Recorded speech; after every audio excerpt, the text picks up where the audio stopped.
Good afternoon, ladies and gentlemen. I am here back to discuss the Chicago Bears 2025 NFL Draft and do some post-draft analysis for you this afternoon.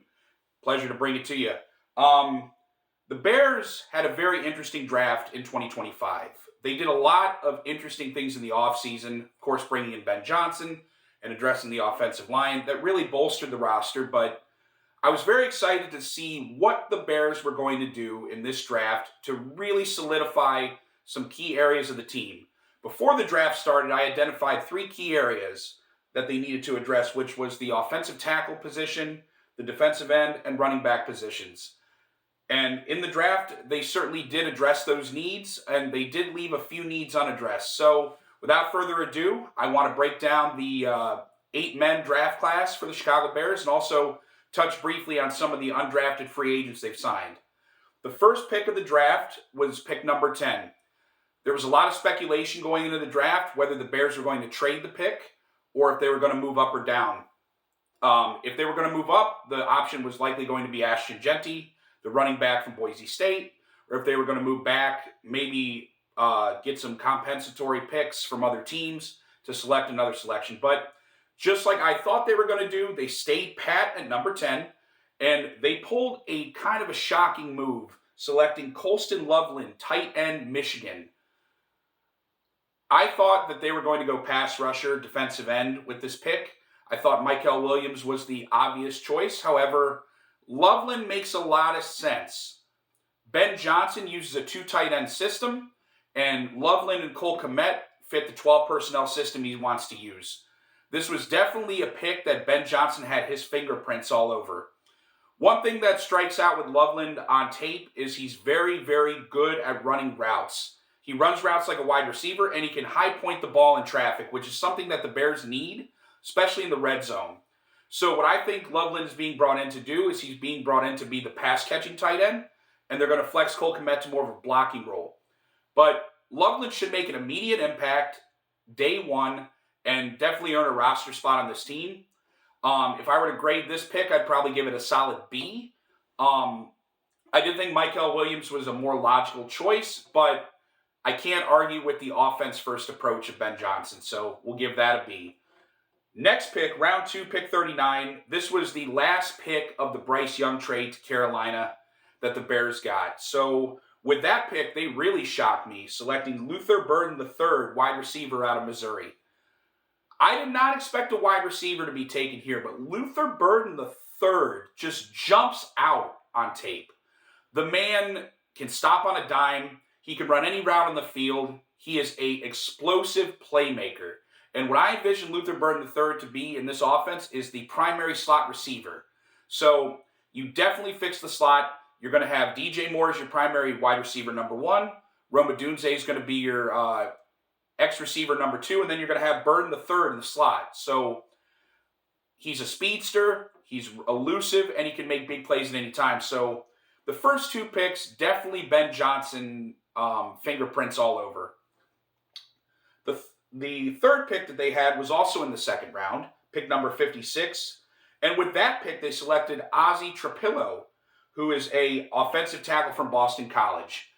At Boston College, he played right tackle, but the big thing that stands out on tape is Ozzie Trapillo is massive. 6'8", 313 pounds, and he would just anchor that line and dominate at the line of scrimmage. And that's something that the Bears need to get better on in the trenches, is just dominating at the line of scrimmage. And on tape, he continuously flashed dominance against a lot of elite pass rushers. He can also play the left tackle position, but what I think the Bears are going to do is they're going to put Trapillo at right tackle. They're going to flex Darnell Wright to left tackle. With Braxton Jones being injured and likely not available to start the season, Trapillo gives you an immediate option to replace him. I would give that pick a solid B as well. And I skipped Luther Burden. I would give Burden an A grade, but Trapillo is probably a B. If they can maximize his potential with new offensive coordinator Dan Roushar, it's going to be a very successful season for that Bears offensive line, and you also add depth. The Bears had a third pick in the second round due to a trade that they made with the Buffalo Bills. It's the first time in the common draft era that any team has had 3 second-round selections. And with that pick, number 62, the Bears selected Shamar Turner, defensive tackle, Texas A&M. Turner's a very intriguing prospect. He played through a serious foot injury most of the season at Texas A&M. He does have a discipline problem, so he got a lot of personal fouls, a lot of penalties after the whistle. That's something he's going to have to clean up in the NFL, but the man plays with a violent edge. And with Grady Jarrett being brought into the fold from the Atlanta Falcons, you can pair Turner with him to really add a bit of violence to the defense. I would have liked a defensive end, a pure pass rusher, but Turner definitely fits the bill at defensive tackle. And even if he doesn't start week 1, you have a nice depth piece. With Turner, I'd probably give the pick a B-. I did want to see a defensive end in the spot, but it's hard to argue with the potential of Shamar Turner. The Bears did not have a pick in the 3rd round draft due to trades. However, they did have a pick in round 4. It was pick number 132.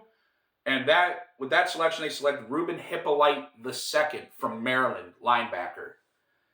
This pick I did not like.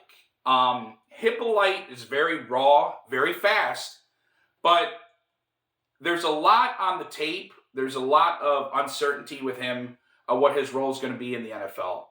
I think Hippolyte II is probably a special teamer on day 1, might be a rotational linebacker similar to what Jack Sanborn was doing, but I felt they had other needs here. I felt one of the premier offensive tackles would have been a better choice. I thought running back might have been a better choice in the 4th round as well.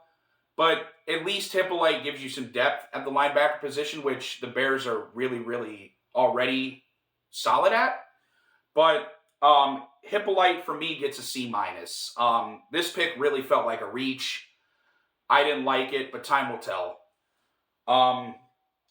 Next pick they had, round 5, number 169. This was a compensatory pick from the Bills. They selected Zay Frazier, cornerback, University of Texas, San Antonio. Tyreek Stevenson, from this moment on, is officially on notice. This coaching staff is not what Matt Eberflus did. They're not going to tolerate dissent. They're not going to tolerate stupidity on the offensive or defensive side of the football. Zay Frazier's a ball hawk. On tape, he repeatedly intercepted quarterbacks. He was in the right place at the right time. And I think there's an outstanding value for Zay Frazier in the 5th round. So with that pick, I give that a B+. I think in that spot, that player makes a lot of sense. Round 6, pick number 195.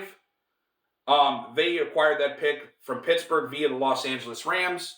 They selected Luke Newman, offensive tackle, Michigan State. Newman is very raw, but he is an intriguing prospect as well. Newman at Michigan State was dominant at times. I think at the NFL level, he'll be more of a backup tackle or a backup guard. But the Bears have not had a lot of stability at the offensive line, so bringing in Newman at least gives them competition, gives them options to work with. I would say Newman is probably a C grade as a player, just because he probably won't start week 1. He probably will be a candidate for either a backup role or the practice squad. But if Dan Roushar, the new offensive coordinator, can continue to develop him, I'm very excited to see what he can bring.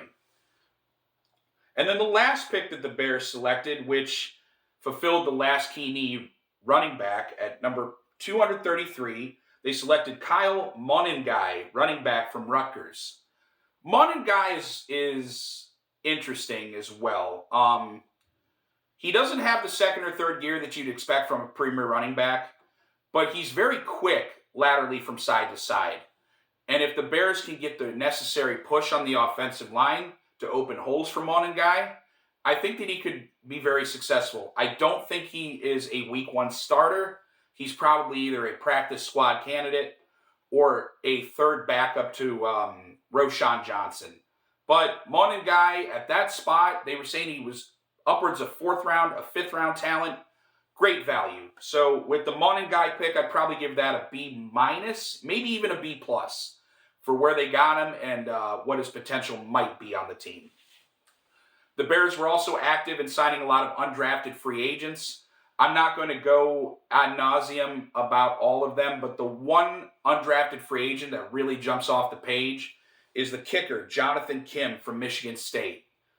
Cairo Santos, in his Bears tenure, has been very accurate, but he also has been very inaccurate from deep distances. His range is not very long. I think his longest career kick was 55 yards, and he struggled at times to kick from beyond 50. And I think the Bears really want a powerful leg that can kick, 57 to 62 yards, especially in the cold, especially at Soldier Field. And Jonathan Kim made 19 of 21 kicks in Michigan State, which, as you know, Michigan gets really cold. The weather is not always ideal. So I think that move is made to push Cairo Santos in camp and really see if this coaching staff believes in him long term. My overall grade for this Bears draft, if I were to give it a letter grade, would be a solid B. However, it's really incomplete, right? Because you don't know what these guys are going to do until it's 2 or 3 years down the road when they get the NFL experience. But to me, this is the first draft since the Lovie Smith, Jerry Angelo era, Coach GM, where both Coach GM, Ben Johnson, Ryan Poles, were in lockstep on a lot of these picks. It felt like they were cohesive. They made intelligent picks. They didn't go over the skis. They didn't trade or have to move up and down unnecessarily. It just felt like the entire time the Bears were in control of this draft. And that's something that hasn't happened in a long time. And I'm very excited to see what that brings into the second year of the Caleb Williams era. The one thing I will say about this Bears team is you have to preach patience. They had a good draft, but this is a team that went 5-12 last year. They were 4-2 leading up to the Fail Mary game, and then they went off the skis for 8 or 9 straight losses. I think a lot of that was due to their coach's mismanagement and ineptitude, but they still have to find a way to win. This is a young group that is still trying to figure out ways to win at the NFL level. And Ben Johnson has a plan, but there has to be patience and there has to be understanding by Bears fans. My realistic expectation for this upcoming season is probably 9-8 being the floor, and hopefully a wild card berth being the ceiling, maybe 10-7. But these moves that they made in the draft speak very loudly that there will not be any tolerance for losing. There will not be any tolerance for blowing games at the very end. Ben Johnson's giving Caleb all the tools that he possibly can in the toolbox to be successful in year 2. And I'm looking forward to Caleb taking a massive step forward. You have weapons now at receiver. You still have DeAndre Swift at running back. You have a 2 tight end set. You have protection galore in the offensive line. You brought in Tooney. You brought in Jackson. You brought in Drew Dahlman in the middle as your new center. You brought in Grady Jarrett at defensive tackle. You brought in Deo Ogunigbo on defensive end. There's still work to be done, but I really enjoy where this team is going, and I'm looking forward to providing more coverage throughout the rest of the year. You probably won't hear much from me until week 1 or maybe perhaps the preseason, but very excited at the direction of this team. They needed to get guys to further compete in a very tough NFC North division, and I think they accomplished that mission in this draft.